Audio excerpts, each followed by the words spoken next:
We're at the Henchman House here in Grand Rapids, a barber shop, a place where intimate details are shaved away and shared in a chair that leaves men looking good, feeling good, shared with a barber like Tommy Rodriguez, the owner of the Henchman House, who's helping us through our close-cut conversation.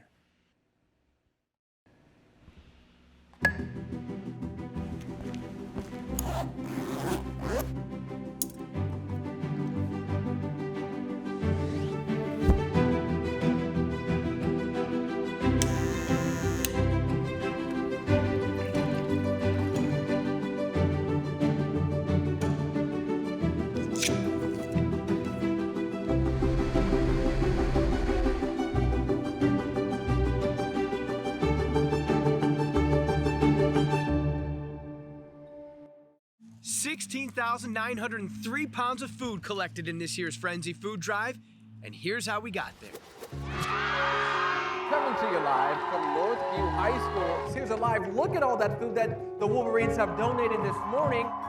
My heart is beating really fast right now. I am in awe as I look at the food. When I look at all of this food, I think about the many families that shop at our pantry. This is going to help feed our neighbors like crazy.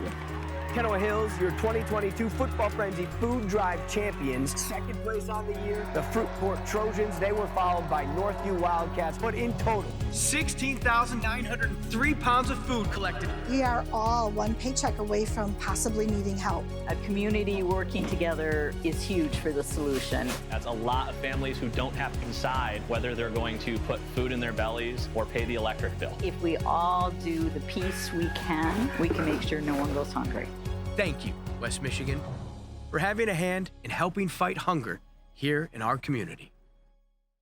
Welcome back to the Football Frenzy. It all comes down to this. I got school wheels, Tired of kids, they think that we in school still. He's got the rock and he knows what to do with it. A bobbling catch, fielded it.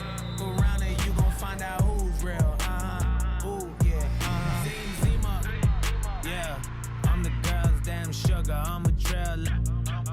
You're gonna break one tackle. I'm a VJ killer. I'm a long range Reggie Miller. Watch me swerve on it. Zima.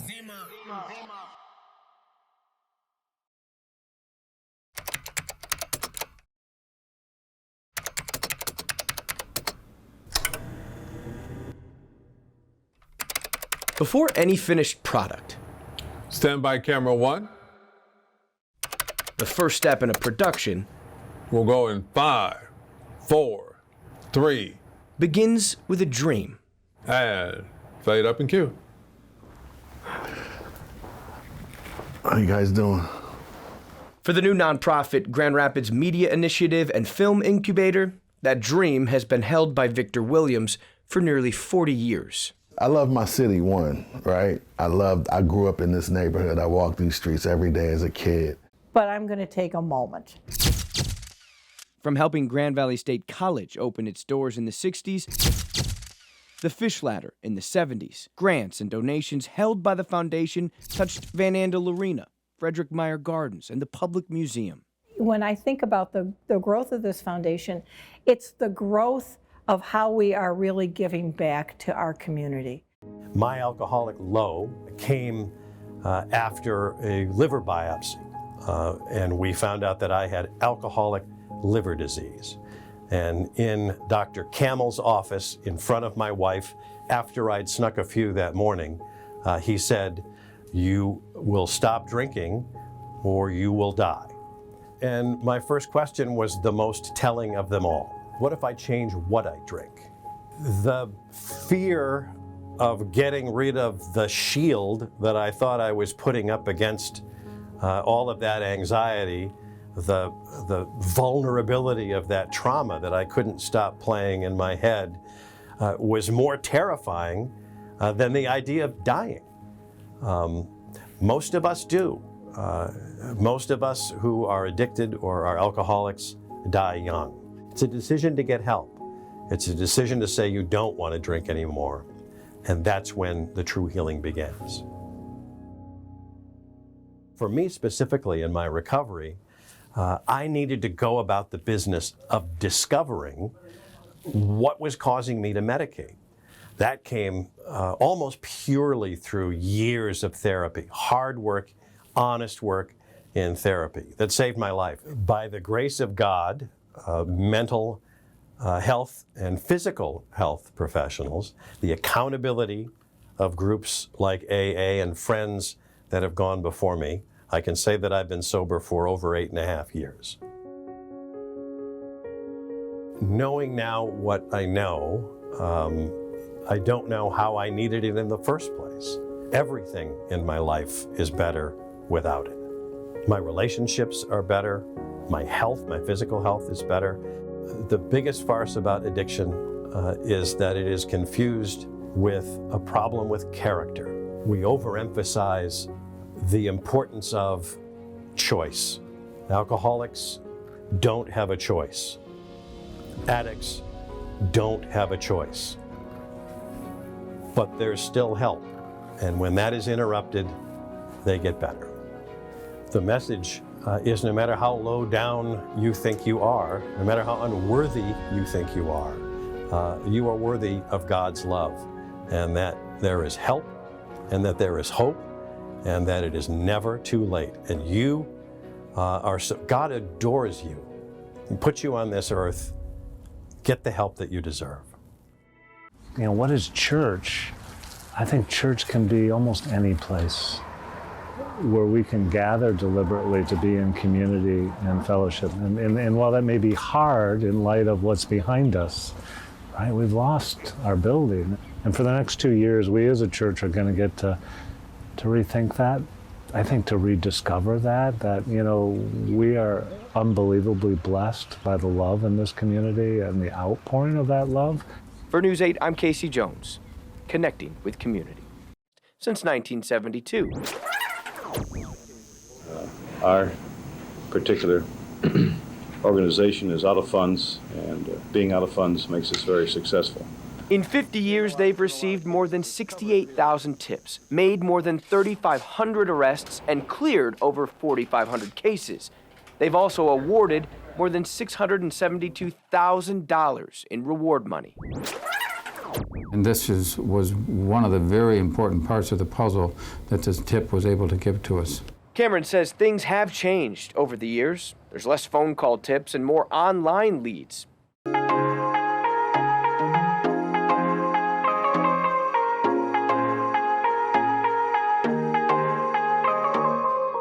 For those who have never been to Shannon Creek, there's a lot of ways to spend time on the snow. So as we've been cooped up and trying to find ways to go back to life as normal, we're finding every day that fathers and mothers together with their kids on the slopes, the time is well spent, the memories are well made, and each and every week more and more guests are finding that, boy, we needed this. We really needed this. There was no light at the end of the tunnel. I had built a plan because hope was gone for me, so I built a plan.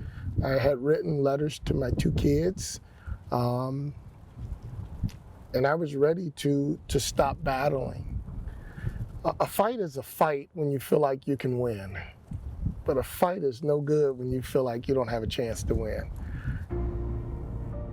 I was lucky though. I had a good friend who I was able to reach out to, and this gentleman was traveling overseas, and by the grace of God, he picked up his phone that day.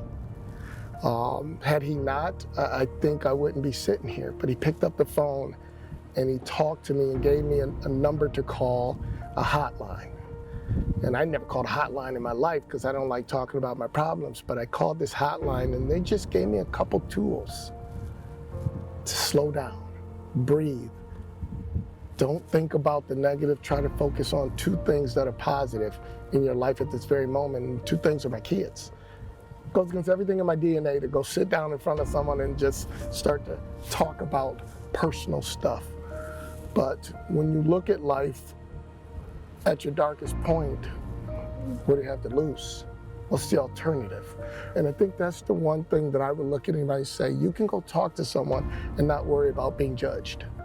That was my biggest concern, was I would leave that office and they would look like, man, that guy's a mess. And I never felt that way. Well, I didn't even know what I was dealing with. I just knew I was in a dark place, a bad place, and you try to cope. by any means necessary. So how do you cope with these feelings sometimes? Do you find any exercises or things you practice to help you cope with these? I play golf. Oh, that's a good way to do it. A whole lot of it, man. That's a great way to do it right there. I play golf all summer. I get away in the wintertime and play. I try to play every month. Being able to talk about it, being able to admit that you have this stress and this anxiety and not ignoring it. That's what I did all my life, was I ignored it. Yeah, because it's also the hardest part too, yeah. right? Ignoring it was easy. Talking about it it's a lot of work. My goal is to help someone who's thinking right now, I'm struggling, but I can't do anything about it. I'm struggling and then nobody cares. I'm struggling, I have no resources of how to attack this thing. I feel great because I want them to know if I can, they can. 7,000 tropical butterflies, 60 different species, all set in an 85-degree conservatory. This is the Butterflies Are Blooming exhibition.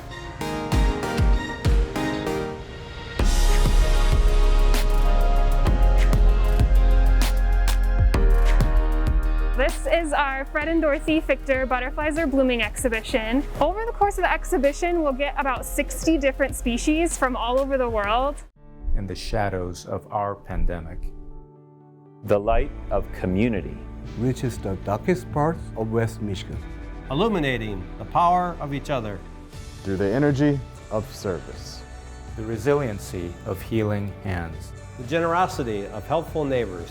And the collaboration of creative minds. We must move forward. Together. Because together we're connecting with community.